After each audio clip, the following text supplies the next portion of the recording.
Continue पढ़ाई करते रहो 7-8 घंटे तो पेपर के नज़दीक हो तो कम से कम करनी चाहिए पढ़ाई। 7-8 घंटे के पार पड़ेगी नहीं। और रियलिटी आपको बताऊँ, अगर कोई कहे कि 3-4 घंटे में सिलेक्शन हो जाता है तो नहीं होता, इससे नहीं होता, कभी नहीं होता। कांस्टेबल में नहीं होता। आज इतना कंपटीशन है कि 3-4 घंटे में कांस्टेबल में नहीं होता। पढ़ाई भयंकर वाली करनी पड़ेगी। आज इसमें लोग लगते हैं ना, कहते हैं कि पढ़ाई आप चाहे 4 घंटे कर लो चाहे 8 घंटे कर लो, पर पढ़ाई बढ़िया से करो 4 घंटे में सिलेक्शन हो जाएगा। मैं कहता नहीं होगा, ये गारंटी है। 4 घंटे पढ़ाई करोगे, आपका सिलेबस पूरा नहीं होगा 3 साल। एक बार सिलेबस पूरा नहीं होगा 3 साल, ठीक है, तो कब दे लोगे पेपर के, सोचो। तो ये रियलिटी है, मतलब कुछ भावनाओं में बगैर कैसे नहीं लिए जाते। जो रियलिटी होती है उस पर गौर किया करो कि हमें कहीं बहकाया तो नहीं, ज़्यादा भ्रमित तो नहीं किया जा रहा। भ्रमित ज़्यादा करने वाले आंकड़े आजकल ऑनलाइन सोशल मीडिया है ना, ये भ्रमित ज़्यादा करता है, ठीक है। तो बस तैयारी करो इस हिसाब से, अपनी औकात देख अपने जो कर रहे हैं उस हिसाब से, क्या हमारा सिलेबस पूरा हो जाएगा 3 घंटे में, ये सोचना चाहिए। दूसरों के हिसाब से नहीं, दूसरे क्या कर रहे हैं, क्यों कर रहे हैं, इसका हमें कुछ नहीं, पर हमें अपनी कैलकुलेशन खुद पता नहीं होनी चाहिए। जो स्टूडेंट खुद की कैलकुलेशन नहीं कर पाता ना, वो सबसे कमज़ोर इंसान है इस दुनिया का। ये मान के चलो, आपको पता होना चाहिए कि मेरा सिलेबस कितना पड़ा है और मेरे पास टाइम कितने दिन का पड़ा है। उस हिसाब से डिवाइड करो कि मुझे प्रतिदिन कितने घंटे पढ़ने पड़ेगा ताकि मेरा सिलेबस कवर हो जाए। मान लीजिए आपको एग्जाम से जैसे रीजनिंग, आपकी रीजनिंग में आपके जितने भी टॉपिक है, मान लो 30 टॉपिक है, ठीक है, मेन 30 है, 30 मान लो या 25 मान लो, आस पास होते हैं, और आपके पास मान लो महीने पड़ा है पूरा एक, तो आपको ये डिवाइड कर लेना है कि ये 30 टॉपिक जो है मुझे, सॉरी 25 टॉपिक या 30 टॉपिक जो है मुझे 30 दिनों में कैसे कवर करना है, ये आपका तय होना चाहिए पहले से। अगर आप मात्र रीजनिंग पढ़ोगे तो बाकी सब्जेक्ट छूट जाएंगे, ठीक है। तो ये 30 टॉपिक, या तो एक तरीका ये है कि डेली 5-6 टॉपिक कवर करो तो 4-5 दिन में रीजनिंग कवर, या एक तरीका ये है कि डेली एक टॉपिक कवर करो रीजनिंग का और एक टॉपिक दूसरे सब्जेक्ट का भी, ठीक है। मान लो 4 सब्जेक्ट है तो 4 सब्जेक्ट के डेली एक टॉपिक तैयार करो, तो महीने में सारे टॉपिक कवर होने की संभावना है पूरी। क्योंकि दूसरे सब्जेक्ट में 30 टॉपिक नहीं है, हिंदी में 30 टॉपिक कहाँ है। हिंदी में तो अपने डेली एक टॉपिक पढ़ेंगे, ज़्यादा से ज़्यादा 10 टॉपिक है, कितना ही है, तो एक टॉपिक डेली पढ़े 10 दिनों में कवर है। हिंदी तो महीने में 3 बार हो जाएगी, रोजाना एक टॉपिक पढ़े तो महीने में 3 बार हिंदी होती है। ऐसे इंग्लिश में मेन टॉपिक तो 3-4 है, बाकी डेटा किसी वाले इसमें कोई आज तक पास नहीं हुआ, ठीक है। हिंदी वाले तो कई बार याद नहीं रही हो रहे तो वो इंग्लिश वाले थोड़ी कर लेंगे, तो सीधी सी बात है, वो टॉपिक कवर करो तो कवर हो रहे हैं। तो मान लो इंग्लिश में आपके 5 टॉपिक है, डेली आपको मान लो इंग्लिश में चलो थोड़ी दिक्कत है तो डेली मान लो आधा टॉपिक कर रहे हो, तो डेली आधा करोगे तो 10 दिन में तो इंग्लिश भी पूरी हो रही है कि नहीं हो रही। पर ये तय होना चाहिए माइंड में कि मुझे आज एक टॉपिक करना है तो करना ही है, या आधा टॉपिक मुझे करना है तो करना ही है। ये सही कि नहीं यार आज नींद आ रही है कल करेंगे, तो फिर वो कल की नींद आएगी पक्की है। तो क्योंकि नींद तो ये तो है नहीं, कल अपने को बायोलॉजी इतने कम हो जाएगी कि हाँ भाई आज नींद नहीं आएगी, इससे पट बढ़िया से है ना, ऐसी कहानी होने वाली नहीं। तो ये नींद तो कल भी आएगी आज भी आएगी, पेपर के पास में आपको कंट्रोल करना है आपकी नींद को। ये चीज़ें बाकी ये जीके का बड़ा पोर्शन है, जीके के बड़े पोर्शन में लगभग आप मान के चलो कम से कम मेरे हिसाब से 50 टॉपिक तो होंगे, इतने टॉपिक तो कम से कम होंगे 50 टॉपिक अगर है तो महीने में अगर आपको ये कवर करने हैं ना, तो डेली के आपको कम से कम एक सही 1/2 टॉपिक पूरा करना पड़ेगा। मतलब समझ तो इसका 1.5 टॉपिक, ठीक है। 1.5 टॉपिक मतलब आपने कोई छोटा टॉपिक शुरू कर लिया तो ऐसे छोटे 2 टॉपिक एक दिन में पूरे कर दो। अगर बड़ा टॉपिक शुरू कर लिया तो एक दिन में वो पूरा कर दो। समझ, बड़े टॉपिक 1 हो जाएगा और छोटा टॉपिक दिन में 2 हो जाएगा, तो इस हिसाब आप 50 टॉपिक महीने में पूरा कर लोगे। पर ये 4 सब्जेक्ट साथ में शुरू किए तो साथ में पूरा करो। अगर एक कर रहे हो तो फिर आप ये डिसाइड करो कि मुझे रीजनिंग 2 या 4 दिन में कंप्लीट करनी है, हिंदी मुझे 1 दिन में 2 दिन में कंप्लीट करनी है जल्दी से जल्दी, इंग्लिश में जैसे 3-4 दिन टाइम देना है, जहाँ जीके में मुझे ज़्यादा देना है, थोड़ा सा जीके लेंथ बोर्ड पार्ट है। तो इस प्रकार मतलब डिसाइड करना, अपनी कैलकुलेशन खुद करो पहले कि मुझे मेरे पास टाइम कितना है और मेरे पास सिलेबस कितना है, इस हिसाब से तैयारी करोगे तो हो जाएगा।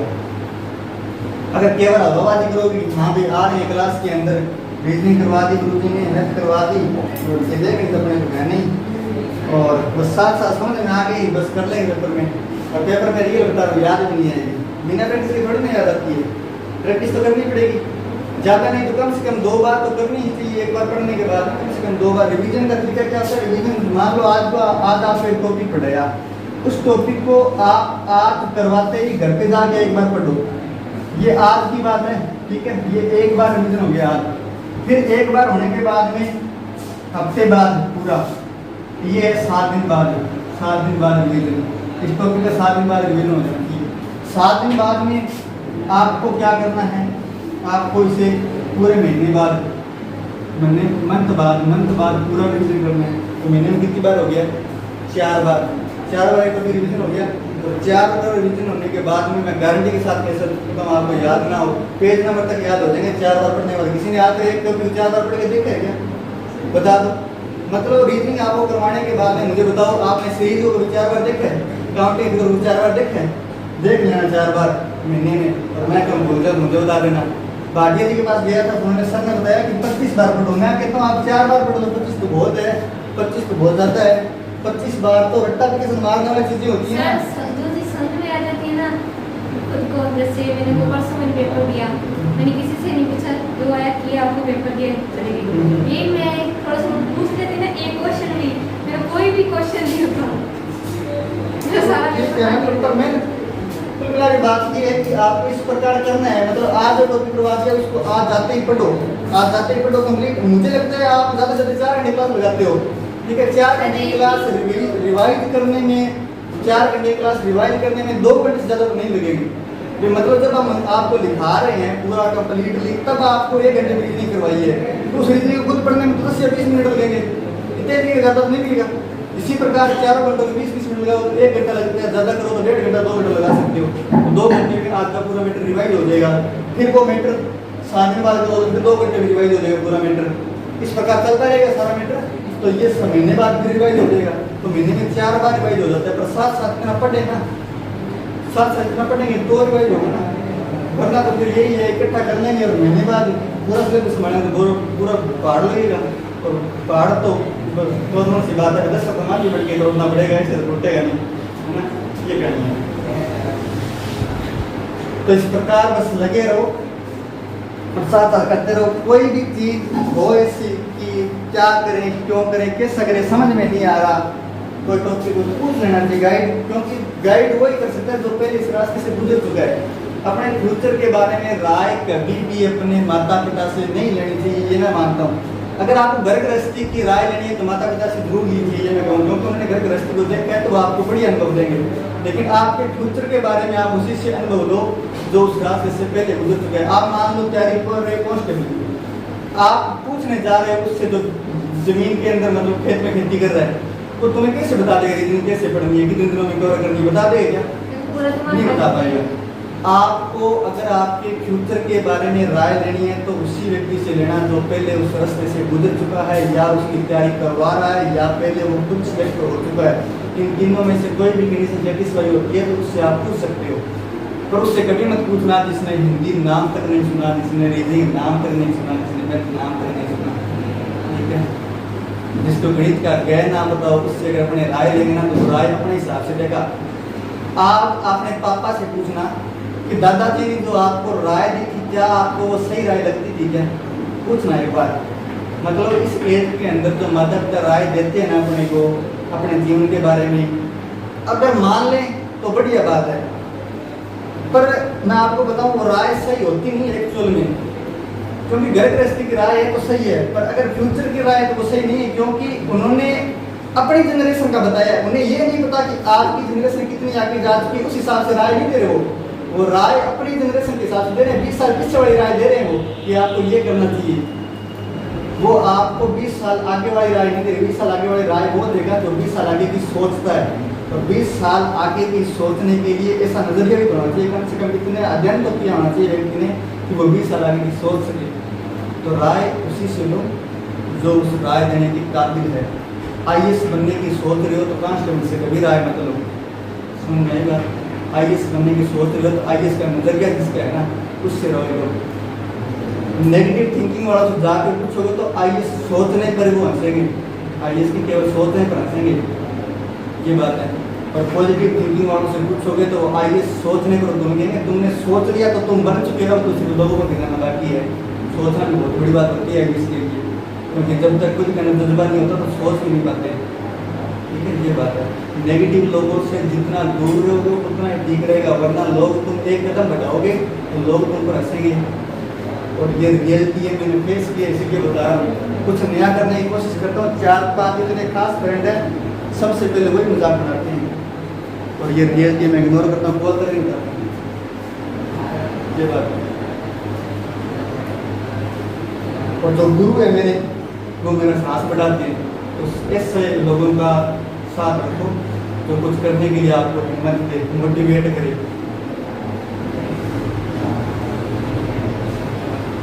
लोगों में कुछ नहीं जाएगा, कुछ भी नहीं जाएगा।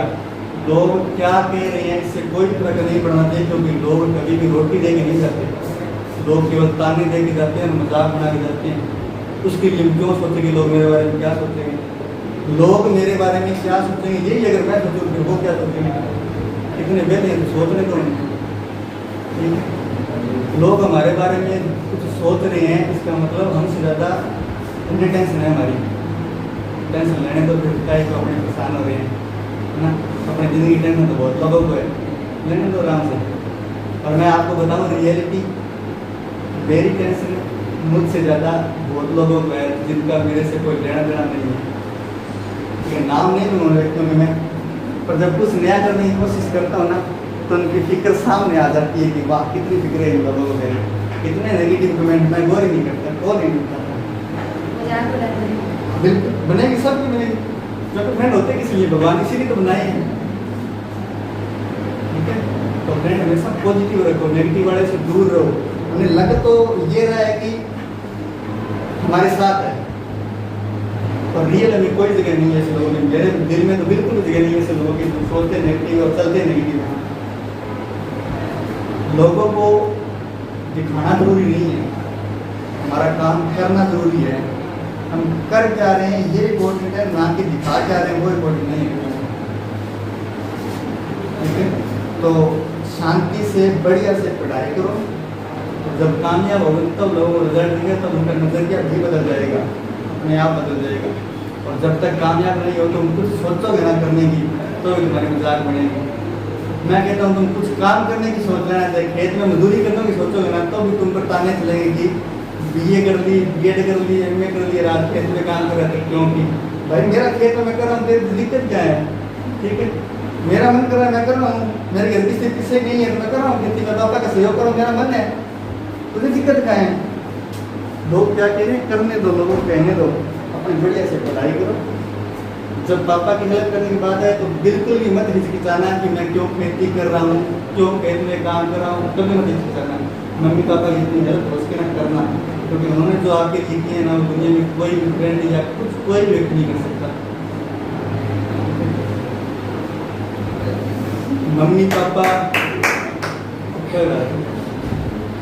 मम्मी पापा और दादा दादी का दुलार है ना, वो कोई नहीं दे सकता।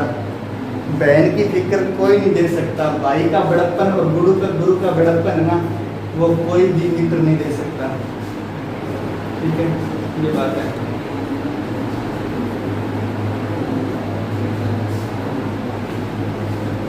तो ठीक है, नहीं कर सकते, पर बहुत अच्छी बात कही आपने। तो बस ये है। और जितने ज़्यादा मैं आपको बताऊँ ना, जितने ज़्यादा फ्रेंड हो गए ना, उतना एक दुखी हो गए आप, वास्तव में दुखी हो गए। कॉलेज लाइफ ऐसी होती है कि व्यक्ति को ऐसा लगता है कि अभी आप कॉलेज लाइफ में जाने वाले हो, आपको पता नहीं है। ठीक है, थोड़ा बता दूँ। कॉलेज लाइफ में ऐसा लगता है कि यार जितने मेरे सारे फ्रेंड हैं इनके जैसे कोई है ही नहीं, दुनिया यही है। और रियल में ऐसा लगता है कि मतलब इनके जैसा कोई नहीं है, कोई नहीं पूछता है। और जब 3 साल बाद निकल जाते हो, 3 या 4 साल बाद मान लो, जब आप लाइफ में आते हो, स्ट्रगलिंग लाइफ में, तब आपको पता लगता है कि मेरे दुखों का कारण कोई और नहीं, मैं खुद ही हूँ। मेरे इंसान के दुखों का कारण कोई और नहीं है, हम खुद ही अपनी लाइफ में दुख पैदा कर रहे हैं। कुछ भी नहीं है, केवल मैं कह रहा हूँ पढ़ाई के अलावा कुछ भी नहीं है। ये रियलिटी ऐसे लोग ये कहते हैं कि पढ़ाई ज़्यादा करें दिमाग खराब होता है, वो होता है, फलां होता है, ढिंगड़ा। मैं कहता हूँ कुछ नहीं होता। जो व्यक्ति ये कहता है उसकी औकात नहीं है पढ़ने की, इसलिए कह रहा है। रियल में उसकी औकात नहीं है पढ़ने की। मैं कहता हूँ उसको बोलना एक दिन कि तू मेरे बराबर बैठ 12 घंटे, अगर इतना आसान है तो पढ़ के दिखा दूँ। अगर इतना आसान है तो पढ़ के दिखा। पढ़ाई से कितने लोगों में दिमाग खराब, बताओ मुझे। अभी आपने सुना है कभी कि पढ़ाई करते करते व्यक्ति पागल हो गया? कभी नहीं होता। व्यक्ति पागल होता है केवल समाज की वजह से। आपको बताऊं, हर हत्या में अक्सर हत्यारा शामिल होता है। हत्या आत्महत्या होती है, कभी आत्महत्या नहीं होती। आत्महत्या में हत्यारा हमेशा शामिल होता है। फर्क सिर्फ इतना होता है कि हत्या 2 या 4 लोग मिलकर करते हैं और आत्महत्या में पूरा समाज शामिल होता है, इसलिए उसे आत्महत्या का नाम दिया जाता है। समाज के ताने सुन सुन के व्यक्ति इतना परेशान हो जाता है कि आत्महत्या कर लेता है। तो वो हत्या एक समाज ने की है, इसलिए वो आत्महत्या कहलाती है। और जो हत्या 2-4 लोगों ने मिलती की या 1 लोगों ने की, उसे हत्या कहते हैं। तो फर्क सिर्फ इतनी, आत्महत्या कभी भी आत्महत्या नहीं होती, वो भी हत्या ही होती है। तो कभी भी पढ़ने से कोई व्यक्ति मरता नहीं है, कभी भी नहीं मरता, और ना ही कभी पढ़ने से दिमाग खराब होता है। ये सारी झूठी बातें। जितना किताबों के टच में रहोगे ना, उतना निखार आएगा। ये रियलिटी है। मैंने ऐसे लोगों को भी देखा है, बूढ़े बूढ़े हो गए, लेकिन कम से कम दिन में 6 से 7 घंटे ना पढ़े तो चैन नहीं मिलता। और उनके बोलने का नज़रिया, उनका चलने का ढंग, उनका रुतबा देखना समाज के अंदर। जब वो क्लास के अंदर या कहीं भी जाते हैं ना, तो उनकी एंट्री पर ऐसा लगता है जैसे कोई महान व्यक्तित्व आ रहा है। कभी देखना आप डॉक्टर विकास दिव्य कीर्ति सर को या कोई और सर आप जो आपके फेवरेट हो, जो किताबों से ज़्यादा जुड़ाव रखता हो, प्रधानमंत्री को देखो आप क्या लगते हैं, पीएम मोदी क्या लगते होंगे? मतलब आपको ऐसा लगा है कि कभी मतलब इनको भाषण देने के अलावा कुछ नहीं आता? पीएम मोदी के बारे में आप जानते कुछ भी नहीं। मैं किसी पार्टी विशेष की बात नहीं करता, मैं ना मैं पार्टी विशेष के पक्ष में हूँ, मैं हमेशा न्यूट्रल रहता हूँ, ना मैं कांग्रेस का हूँ ना बीजेपी का हूँ, मैं निष्पक्ष रह देता हूँ। मुझे जो योजनाएं अच्छी लगती है मैं उनकी तारीफ करता हूँ, जो बेकार लगती है मैं उनकी बुराइयाँ करता हूँ। तो पीएम मोदी के बारे में आपको बताऊँ थोड़ा सा। वो जब पढ़ने बैठते हैं ना, तो उन्हें ये नहीं पता होता कि मैं खाना खाया कि नहीं खाया। ये रियलिटी है। आज इस उम्र में वो इतना किताबों से लगाव रखते हैं, मतलब जब पढ़ने बैठते हैं तो उन्हें ये नहीं पता होता कि मैंने आज खाना नहीं खाया। और जब उनका बॉडीगार्ड बाहर खड़ा होता है ना, तो उससे वेट करते करते नींद आ जाती है कि सर कब बाहर आएंगे पढ़ के। लाइब्रेरी के अंदर पढ़ने के बाद में एक बार ना बाहर नहीं आते 12-12 घंटा, 15-15 घंटे। उनका जो बॉडीगार्ड है उसी ने बताया कि पीएम मोदी का ऐसा रुतबा है कि वो आज भी 7-7, 8-8, 10-10 घंटे कम से कम रोजाना पढ़ते हैं, और नींद मात्र 4 घंटे की लेते हैं, 4 से 5 घंटे की। 4 से 5 घंटे नींद ज़्यादा नहीं होती, बहुत ही कम होती है। अपने 8 घंटे बाद भी ना उठाए तो ऐसा लगता है जैसे आक्रमण कर दिया हमारे ऊपर, है ना? लगता ही नहीं लगता, कितनी भयंकर नींद आती है।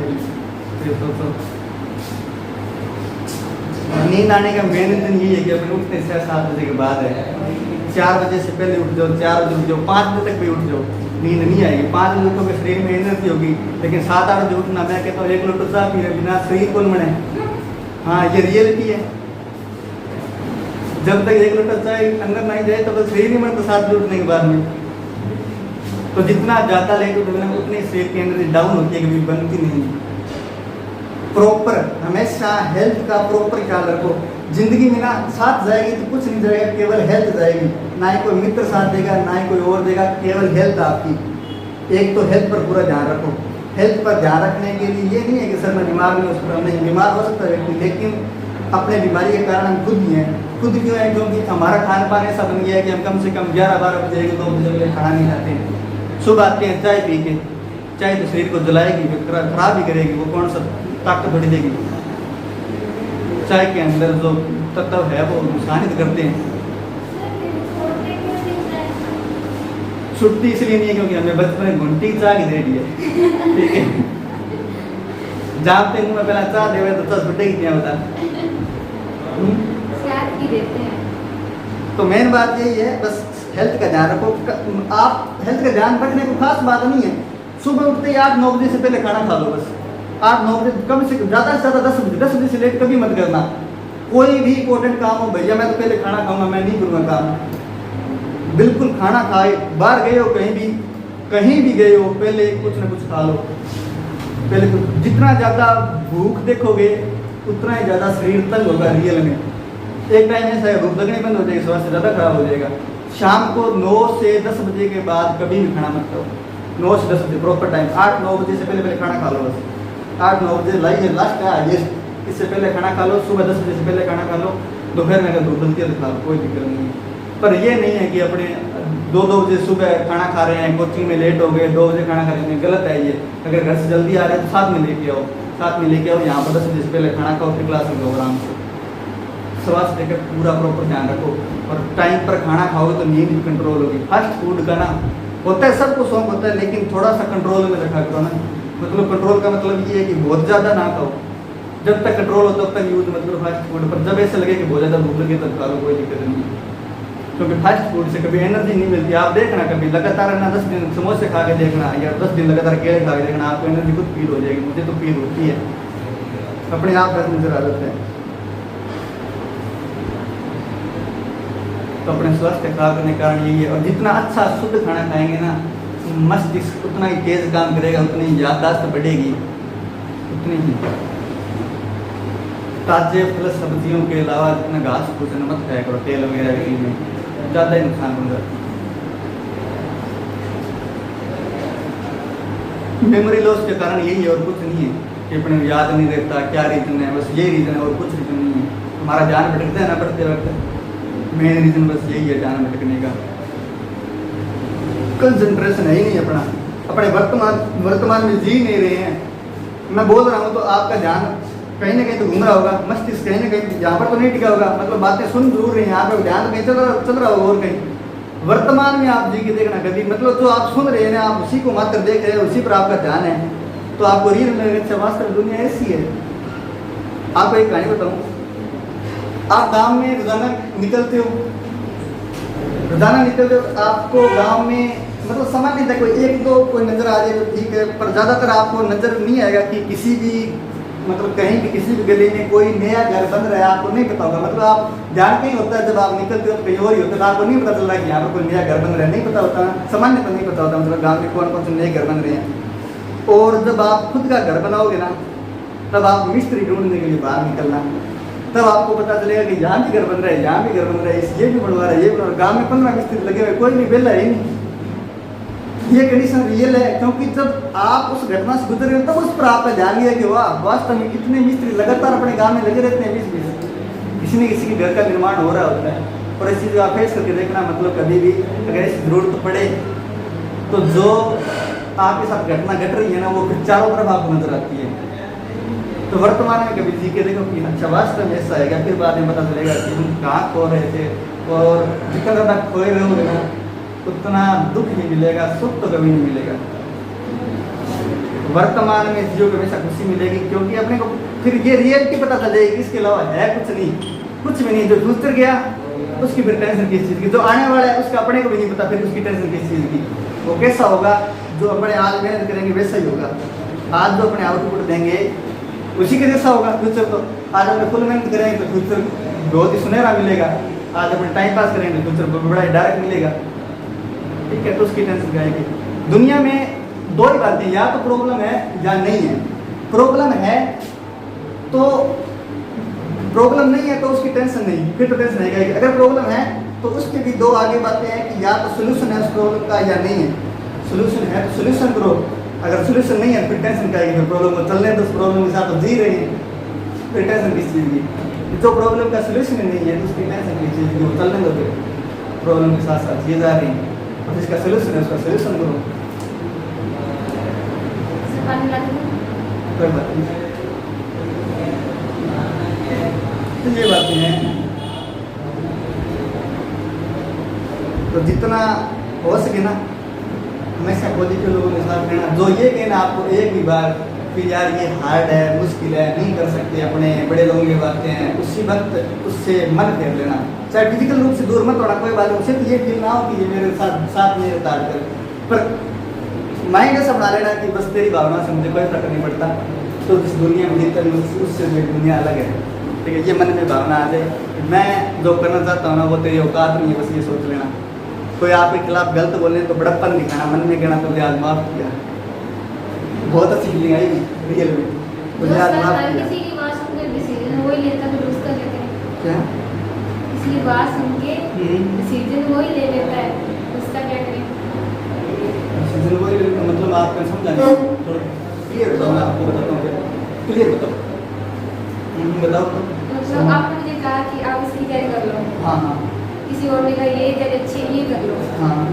मन में कुछ और है, तैयारी वो कर रहे वो कर रहे, क्या करें? मैं आपको बताता हूँ, सीधी क्लियर सी बात इतनी है कि आज जो ज़माना है ना, ये भ्रमित करने वाला ज़माना है। मतलब हमें ये लगता है कि हम वो कर लें वो कर लें वो कर लें, मतलब भटकाव ज़्यादा है, बहुत ज़्यादा है। और मैं बताऊँ समय के साथ परिवर्तन जरूरी है। आपने बचपन में कुछ चीज़ सोची होगी कि मैं यार बैंक में लगूंगा, या मैं कांस्टेबल बनूंगा, या IPS बनूंगा, इसमें कुछ सोचा होगा, क्या उस समय जो सोचा था वो आज सपना है क्या? मतलब कुछ का होगा पर ज़्यादातर चेंज हो चुका होगा, मतलब हो चुका होगा मेरे हिसाब से तो। मतलब अगर किसी ने उस समय सोचा हो 10th या 12th में सोचा होगा कि मैं इंजीनियर बनूंगा, डॉक्टर बनूंगा, तो बाद में पता चला कि अपने इंजीनियर डॉक्टर के परिस्थितियाँ लायक नहीं है और फिर वो चेंज हो गया सपना, हुआ होगा ऐसा तो, ठीक है। फिर बाद में यहाँ आए तो पता चला कि अब तो BSTC कर लेते इससे मुक्ति मिल जाएगी, ठीक है। और BSTC करने के बाद में आपको पता चलेगा नहीं यार टीचर में तो ठीक है, टीचर बनेंगे अब कुछ नया करते हैं। परिवर्तन जरूरी है। जो आपको ये कहे ना कि एक ही चीज पर फोकस रखो, मतलब पूरी जीवन में एक ही टारगेट बना के चलो, बिल्कुल गलत बात है। आप प्रगति रुक जाएगी, ये सत्य बात है। प्रगति का मतलब इतना है कि जिंदगी में परिवर्तन जरूरी है, हर समय परिवर्तन जरूरी है, हर दिन परिवर्तन जरूरी है। आपकी सोच बदल रही है, इसका मतलब ये है कि आपको खुद को एहसास हो गया कि मैंने जो उसने फैसला लिया था वो गलत है, आज मैं जो कर रहा हूँ वो सही है। 2 दिन बाद भी वो फैसला बदल जाए तो इसका मतलब 2 दिन बाद आप में एक नया सुधार आ गया है। आप ये सोचने की ताकत रखते हैं कि मैंने उस समय जो फैसला लिया था 2 दिन पहले वो गलत है और आज मेरा नया फैसला सही है। परिवर्तन हमेशा लाइफ में जरूरी है। आपने मान लो आज सोचा है तैयारी करने का, कोई और तैयारी करी बढ़िया, कोई बात नहीं, हाँ एक टाइम में एक तैयारी करो। ऐसे नहीं है कि अपने कांस्टेबल की भर्ती भी आ गई, पटवारी की भी आ गई, वीडियो भी आ गई, तीनों में साथ लगे, बिल्कुल गलत है। 3 घोड़ों पर सवार होंगे तो पक्का गिरोगे, पक्का गिरोगे। एक टाइम में एक करो। तो उसके बाद में ये नहीं है, अब जैसे मान लो कोई व्यक्ति है, मैं आपको बताता हूँ एग्जाम्पल, जैसे IAS की तैयारी करने वाले व्यक्ति हैं, इनकी बड़ी थोड़ी सी जिंदगी बड़ी कठिन होती है। कठिन क्यों होती है? क्योंकि IAS की तैयारी करने के बाद व्यक्ति और कहाँ शब्द का बोले ना सोचते ही नहीं है। मतलब IAS की तैयारी करने के बाद उसको बोले कि कहाँ शब्द की तैयारी कर, सोचते ही नहीं, परम नहीं सोचता। अगर उसको बोले कि टीचर की तरह नहीं, अपने खुद को 30 सिर्फ IAS की हुई है, IAS से छोटा तो हमें बनेंगे नहीं, करेंगे तो बस इसकी। तो ये गलत बात है, क्योंकि हमारे अंदर एक नेगेटिव एटीट्यूड आ गया। एटीट्यूड 2 प्रकार के, पॉजिटिव और नेगेटिव। पॉजिटिव हमेशा होना चाहिए, पॉजिटिव तो हमेशा होना चाहिए। व्यक्ति के अंदर पॉजिटिव एटीट्यूड बहुत ही ज़्यादा जरूरी है। अगर अपने स्वाभिमान को झुका के अगर किसी आगे झुकना पड़े कभी मत झुकने देना। स्वाभिमान सबसे ज़्यादा जरूरी है, अपने अंदर पॉजिटिव एटीट्यूड हमेशा होना चाहिए, ठीक है। स्वाभिमान बेच के झुकना पड़े तो कभी स्वीकार मत करना। आप देखो, उदाहरण देखो इतिहास के, हनुमान जी की जब पूंछ को जलाया गया था तो उन्हें अपमान महसूस हुआ, सहन नहीं कर पाए, लंका को जला के राख कर दिया। वरना एक तो ये होता है कि बढ़ते नहीं आपने ताला पूंछ गुजार करे, पर नहीं, स्वाभिमान के लिए तो लड़ना जरूरी होता है। जब जंग आदमी होता तो लश्कर नहीं लेके जाते, मतलब उसके लिए फिर कभी झुकना नहीं पड़ता और झुकना भी नहीं चाहिए। तो भाई राम को देखो, सीता को वैसे ला नहीं सकते थे, सीधे जा करके बिना लड़ाई के भी ला सकते थे, पर लेकिन उन्हें भी पता था आज अगर मैं हार गया, आज अगर दुनिया को नहीं दिखाया तो दुनिया में आने वाले समय में लोगों की इतनी औकात हो जाएगी वो किसी के ऊपर स्त्री को उठा करके ले जाएंगे। स्वाभिमान के लिए हमेशा लड़ना जरूरी होता है, इसीलिए वो सीधे नहीं उठा के ले, उनके पास बहुत ताकत थी। जो हनुमान जी पार उठा के ला सकते हैं, सीता माता उठा के नहीं ला सकते थे, 1 सेकंड में ला सकते थे, पर नहीं लाए। लड़के और ये साबित करके लाए कि हम भी स्वाभिमानी हैं, हमारी स्त्रियाँ जो है वो भी स्वाभिमानी है। अगर औकात तो जंग के मैदान में आओ और जीत के ले जाओ, ये है। हमेशा स्वाभिमान जिंदा रहे तो ही बढ़िया है। तो बाकी एक टाइम में एक तैयारी करो, बढ़िया रहेगा। पर समय के साथ परिवर्तन जरूरी है। अपना फैसला आप बदल रहे हो ना, इसका मतलब ये कभी नहीं है कि मुझसे गलती हो गई थी, पर ये आपकी ताकत जरूर है कि हाँ उस समय मेरे से जो गलती हुई थी वो मैं आज सुधार रहा हूँ। इतिहास बहुत बड़ा सबूत देता है। आप वैज्ञानिकों को परीक्षण देखना, मनोवैज्ञानिकों के, मुझे 2-3 तो याद है, उनके नाम फिलहाल नहीं याद कर पा रहा। बुद्धि परीक्षण भी है साइको के अंदर, शायद आपने अगर पढ़े हो तो ठीक ठाक स्थिति भी की है ढंग से, तो मतलब पढ़े होंगे। साइकोलॉजी के अंदर बुद्धि का परीक्षण है। एक ही मनोवैज्ञानिक ने 3 बार परीक्षण किए, मतलब अलग अलग बुद्धि पर 3 बार अपने सिद्धांत दिए हैं। पहला दिया, कुछ वर्षों बाद बोला नहीं मैंने जो पहला दिया था वो गलत है, ये दूसरा ये सही है। फिर कुछ वर्षों बाद आया, नहीं ये मैंने दूसरा दिया था वो भी गलत है, ये तीसरे वाला ये सही है। मतलब आपकी सोच बदल रही है और आपको कुछ नए तथ्य मिल रहे हैं, उसके आधार पर आप नया फैसला दे रहे हैं, तो आप बिल्कुल सही जगह हैं। अगर आप अपने निश्चय पर, आप अपने तर्क पर दृढ़ हैं कि नहीं मैं तो सही हूँ, मेरे के अलावा कोई सब कुछ गलत है, तो आप पागल हैं, उनको उसके अलावा कुछ नहीं है। सुप्रीम कोर्ट का भी निर्णय बदलता है। जब संविधान बनाया गया तो संविधान के अंदर एक बात लिखी हुई है, न्यायिक समीक्षा या न्यायिक पुनरावलोकन। मतलब एक बार अगर जजमेंट दे दी कुछ समय बाद ये लगा कि हमारी जजमेंट गलत थी, हमारा निर्णय गलत था, तो सुप्रीम कोर्ट पुनः उसकी समीक्षा करेगी और उस निर्णय को बदल देगी। बस इतना तो होता है। तो ये आपकी काबिलियत है कि मैं अपनी बात को जो मैंने उस समय बोली थी मैं उसको बदल रहा हूँ, मुझसे उस समय गलती हुई थी, मैं उसको स्वीकार करता हूँ। और आज मेरा फैक्ट ये है क्योंकि आज मुझे कुछ नई बातें पता लगी, उसके आधार पर मुझे ये पता लग गया कि मेरी वो बात जो मैंने पहले बोली थी वो गलत है और अब जो कह रहा हूँ वो बिल्कुल सही है। और अगले दिन आपको मान लो कोई नई बात पता चली कि नहीं यार ये ठीक है, तो पीछे वाली मेरी गलत थी, आज जो कह रहा हूँ वो सही है। ये परिवर्तन जरूरी है लाइफ के अंदर कि मैं डेली रोजाना कुछ नया सीख रहा हूँ, तो मुझे स्वीकारने की आदत भी है, मुझे वो स्वीकारने की आदत भी है। और जो अपनी गलतियों को स्वीकार लेता है उससे मान तो है नहीं।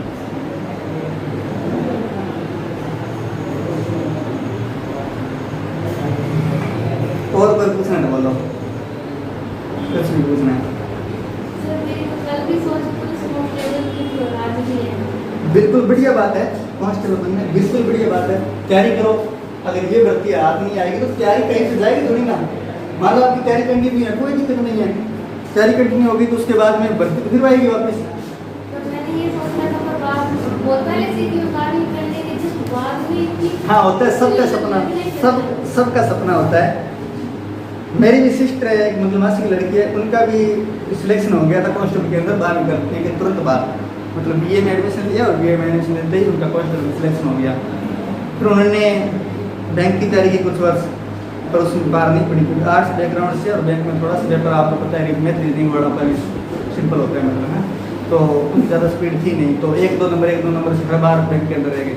फिर उन्होंने थोड़ा परिवर्तन किया और टारगेट चेंज किया, क्योंकि अब नॉर्मल सी बात है कि पुलिस जॉब के अंदर जब जाता है उच्च रैंक के अधिकारी हम देखते ना करते पर स्टार लगे तो वो स्टारों की तुमको सबको आकर्षित करती है, वो सल्यूट सबको आकर्षित करते हैं कि हमारे लिए भी कोई सल्यूट बजाए। तो वही बात थी, तैयारी के लिए जुट गए, एसआई की बैंक को भूल गए, एसआई की तैयारी की, एसआई की लगभग 6 महीने साल तैयारी करने के बाद में पता चला कि जो एग्ज़ाम होने वाला था वो आगे हो गया, और आगे पता नहीं थी कब हो गया, मतलब तारीख कोई तय नहीं थी, और वो एग्ज़ाम लगभग 1 साल बाद, मतलब 1 साल कम से कम आगे हो गया। उनका हौसला इतना मजबूत था कि हो गया तो हो गया, क्या है अपने को पढ़ने में टाइम मिल गया, और लगातार पढ़ते रहे।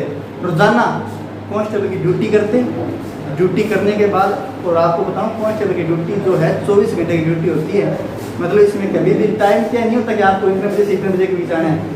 आप घर पे जा रहे हो तो वो आप इसलिए जा रहे हो क्योंकि वो एक मतलब आपके प्रति मानवता का व्यवहार करके आपको छुट्टी दी जा रही है। अगर आपको घर पर गए और तुरंत बाद आपको ये पता चला कि किसी अपराधी को पकड़ के लाना है तो आपको तुरंत फोन किया जाएगा और आपको तुरंत आना पड़ेगा, ये बात होती है। मतलब पुलिस ड्यूटी तो 24 घंटे की है, तो सिस्टर के साथ ये सही था।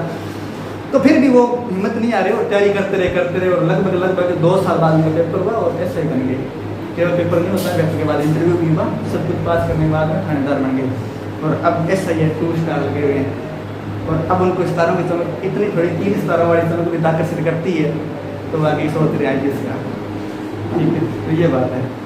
और साथ साथ RS की तैयारी की थी तो RS भी क्लियर कर दिया, फ्री मेन तो नहीं मतलब फ्री हो गया था, मेन तैयारी नहीं कर पाए साथ साथ। तो ये बात है, बस सितारों की चमक तो सबको आकर्षित करती है। IAS बनने के बाद में रुतबा देखना आप, एक IAS के रुतबा क्या थोड़ा सा बताता हूँ आपको। जब आप IAS में सिलेक्ट हो जाते हैं प्रॉपर, और जब आप ट्रेनिंग सेंटर लवसना में अहमदाबाद गुजरात के अंदर, ठीक है, वहाँ पर जब आप जाते हैं ना तो उस गेट के अंदर तो बेच एंट्री करते हैं ना, तो मतलब पास हो गया है, तो उनके ऊपर फूलों की वर्षा की जाती है और ढोल और नगाड़े बजाए जाते हैं। आप सोचो कैसा दृश्य बनता होगा जब आपके लिए कोई फूलों की वर्षा करे और ढोल नगाड़े आपके लिए बज रहे हो कि आप शहंशाह इस दुनिया के, ठीक है। ये रियल में आपको फील करवाया जाता है कि अब जिस पद पर आए हो ना, आपकी औकात बाकियों से बहुत ज़्यादा बड़ी है ये। और वो जो फूल बरसाने वाले होते हैं कोई लल्ले चिल्ले नहीं होते, यहाँ से बाजार से उठा के नहीं ले जा जाते। IAS IPS रैंक के अधिकारी होते हैं वो जो फूल बताते हैं आप पर, ठीक है। वो सारे के सारे ऑफिसर होते हैं जो आपका सम्मान करते हैं। ऐसे नहीं है यहाँ से कोई गाड़ी उठा के ले गया 200-250 का तो फूल बरसाना चाल, नहीं ऐसा नहीं होता। और जब IAS बनने के बाद का दृश्य होता है वो तो और भी खतरनाक। जब सेक्रेटरी पद पर बनता है व्यक्ति तो कम से कम 2-2 बावर्ची मिलती है। 2-2 बावर्ची मतलब समझते हो, हलवाई मतलब पकाने वाला, ठीक है। 2-2 बावर्ची मिलती हैं सरकार की तरफ से फ्री। बोलते हैं साहब आज मेन्यू में क्या बनाना है, तो साहब का रुतबा देखो, फिर आप साहब को यकीन नहीं होता जब मैं होगी साहब विश्वास नहीं होता कोई तो मेरे को बोल रहा है ये, मतलब जिसको एक टाइम में खाना नहीं मिले टाइम से उसके लिए 2 व्यक्ति पूछ रहे हैं कि आप क्या बनाना मेन्यू में। अरे एक बंगला मिलता है, एक गाड़ी मिलती है नीली लाल बत्ती की, और एक एक्स्ट्रा गाड़ी मिलती है, एक्स्ट्रा गाड़ी पर्सनल खुद के लिए। नीली लाल बत्ती सरकारी काम के लिए, मतलब जब जाएंगे एक ड्राइवर मिलता है, जब साहब उतरते हैं तो ड्राइवर भाग कर खिड़की खोलता है, उतरते ही तुरंत सलूट लगाते हैं बाकी कांस्टेबल और हवलदार आगे जो होते हैं। तो वो रुतबा देखो भाई इसका, मतलब सोचने पर ऐसा लगता है कि हम बने ऐसा, हमारे में ऐसी क्या कमी है कि हम नहीं बन सकते हैं। बस वो पढ़ाई का जज्बा चाहिए। मात्र 3500 घंटे ही तो चाहिए। आईएएस के सिलेबस में इतना ही है कि 3500 घंटों पढ़ लो आईएएस क्लियर है। 3500 घंटे बस ईमानदारी के साथ पढ़, सब कुछ होता है, कर सकते हैं ना, बिल्कुल सब कुछ कर सकते हैं। बस एक वो जज्बा चाहिए, लगातार 2 से 3 2 साल लगभग 1.5-2 साल लगातार पढ़ने का जज्बा चाहिए, क्योंकि हमारे अंदर मोटिवेशन आता है, शाम तक ढल जाता है। घर पे जाए बस आनंद तो केवल नींद में है, चाहे जाओ मम्मी आज में पढ़ के आया, खाने की व्यवस्था 4-5 हो जाए बहुत थका हुआ हूँ, तो ऐसा नहीं होता। थोड़ा जितना ज़्यादा स्ट्रगल फील करोगे ना, जितना ज़्यादा तंग महसूस करोगे अपने आप को, उतना ही नहीं करोगे, क्योंकि उतनी फिर आप मेहनत की कीमत भी तो जानोगे। मज़ा तभी है जब तुमने स्ट्रगल करके आगे जाएंगे। जब सेंस का बेटा सेंस बनेगा, क्या आनंद आएगा? कुछ नहीं आएगा। आनंद आएगा क्या? कुछ नहीं आएगा। जब एक मजदूर का बेटा सेंस बनता है ना, तब उसकी चर्चाएँ भी होती है। आज अगर मान लो अमिताभ बच्चन है, उसका बेटा अभिषेक बच्चन है, एक्टर बन गया, कौन सी उसकी चर्चा है? कोई चर्चा नहीं है। वो तो बने, एक्टर का बेटा एक्टर बन रहा है, सारे बन रहे हैं। जमींदार का बेटा जमींदार बन रहा है, कौन सी उसकी चर्चा है?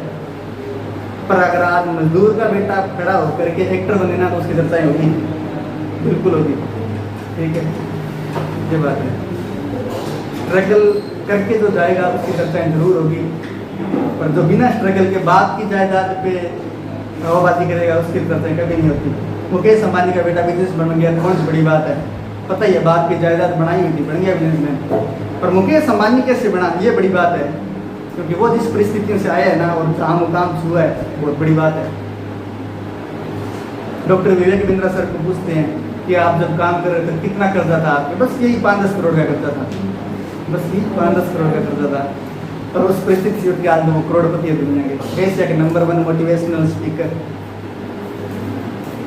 तो ये सोच है ना, यही आगे लेके जाती है कि सोचते किस प्रकार। एक तो अपने होते हैं सोच पे यार कर्जा है बहुत ज़्यादा है, कब चुकाएंगे, और एक ही बस ये तो यूँ कर दूँगा, बस थोड़ा काम करने दे एक बार, दुनिया मेरी भी ताकत पहचाने। मतलब मैंने आपको एक दिन बात कही थी 2 ऑपरेशन की, मूवी थी, बोलना था देखने बना, देखी थी क्या? नहीं देखी ना? देखना है, देखिए टेलीग्राम में भेजा हुआ लिंक है, लॉ ऑफ अट्रैक्शन, इंग्लिश में, हिंदी में, इंग्लिश में बता था क्या? लॉ ऑफ अट्रैक्शन मूवी इसी सिद्धांत पर आधारित है कि जो हम सोचते हैं ना, तो वही हमें मिलता है। क्योंकि ये प्रकृति इस प्रकार बनाई है कि हम जो सोच रहे हैं ना, पूरी प्रकृति उससे आकर्षित करके हमें मिलाने के लिए एक हो जाती है। और इस पर शाहरुख खान का डायलॉग भी मैंने आपको बताया था कि जिस चीज़ को शुद्ध से चाहोगे तो मुझसे मिलाने के लिए पूरी कायनात एक हो जाती है। तो हाँ बिल्कुल शाहरुख खान ने, तो बिल्कुल ये बात सही है कि अपने जिस चीज़ को शिद्दत से चाहते हैं ना, बिल्कुल मिलाने के लिए एक हो जाती है। मैंने बहुत बार देखा है, ऐसे मरीज भी देखे हैं कैंसर के, जिनके सही होने की उम्मीद नहीं थी पर सही हो गए। क्यों हो गए? क्योंकि रीजन सिर्फ इतना था कि उन्होंने सोचा ही ऐसा कि मैं तो ठीक हो रहा हूँ, मैं तो बढ़िया हो रहा हूँ, मैं तो पहले से बहुत ज़्यादा अच्छा फील कर रहा हूँ। जब ऐसा सोचा तो पूरी बॉडी ने साथ दिया, क्योंकि हमारी बॉडी के अंदर जो तत्व बनाए गए हैं ना, एक एक पार्ट बनाया गया है, वो इस प्रकार है कि जो हम सोच रहे हैं, हमारी मस्तिष्क के अंदर चल रहा है काम, उसको पूरा करने में लग जाते हैं। जो हमारे माइंड में काम चल रहा है उसको पूरा करने में लग जाते हैं। तो बस यही है कि जो सोच रहे हो वो पूरा का पूरा काम करने के शरीर उसी प्रकार गति करने लगता है। अगर आपने एक बार सोच लिया, मैंने आपको कहानी भी बताई थी सांप वाली कि सांप मुझे खा गया, तो पूरा मस्तिष्क इस काम में लग गया कि इसके शरीर के अंदर जो है जहर पैदा करना है, और बिना सांप खाए वो मर गया व्यक्ति, क्योंकि हमारी बॉडी इसी काम करती है। अगर आप शेर देख लो तो आपको हंसी आएगी, ये बताओ मेरे को, नहीं आएगी? क्या भागोगे, डर लगेगा, यही होगा, क्योंकि सिर्फ इसका काम है। ये संदेश भेजेगा कि ये बड़ी भयानक चीज़ है, भाग जा बेटा, वरना नहीं बचेगा आज। ठीक है, ये जो बता रहे हैं ना बहुत खतरनाक है। ये पूरी शरीर की एक्टिविटी उसी प्रकार कर देता है, वो काम उसी प्रकार करेगा। जब तक ये नहीं देगा ये दौड़ेगी नहीं मांसपेशियाँ, बिल्कुल नहीं दौड़ेगी। आप देखना जो व्यक्ति मतलब नसें जिनकी यहाँ से मतलब खत्म हो जाती है, क्या बोलते हैं उसको, ब्रेन डेड हो जाता है जिनका। ब्रेन डेड को मतलब आप सामान्य हिंदी में क्या बोलते हैं, कोमा में चला गया।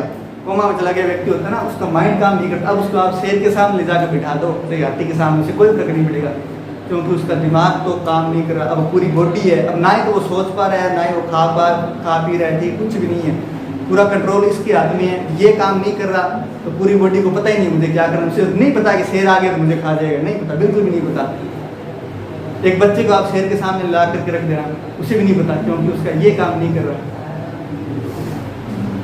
ये तब काम करेगा जब वो विकसित हो जाएगा। बच्चे का माइंड कभी विकसित नहीं होता शुरुआत में, बच्चे का माइंड विकसित होना शुरू होता 10 महीने बाद, 10 से 11 महीने बाद बच्चे का माइंड विकसित होना शुरू होता है। और लगभग विकास कंप्लीट होता है बच्चे का 12 वर्ष तक, मानसिक विकास 12 वर्ष की आयु तक। तो ये है, ये जितना पॉजिटिव काम करेगा उतना ये पॉजिटिव काम करेगा। जो संदेश इसको दोगे वो इसका पालन करेगा, ये जो संदेश भेजेगा इसका पालन ये वर्ड करती है अपनी। तो इसके अंदर भी हम पॉजिटिव चीज़ें लेके आओ, मुझे तो जो करना है वो करना ही है और मैं कर रहा हूँ। जो आप बनना चाहते हैं वो सोचो कि मैं तो बन चुका हूँ, बस अब तो दुनिया को दिखाना बाकी है, मैं तो बन चुका हूँ।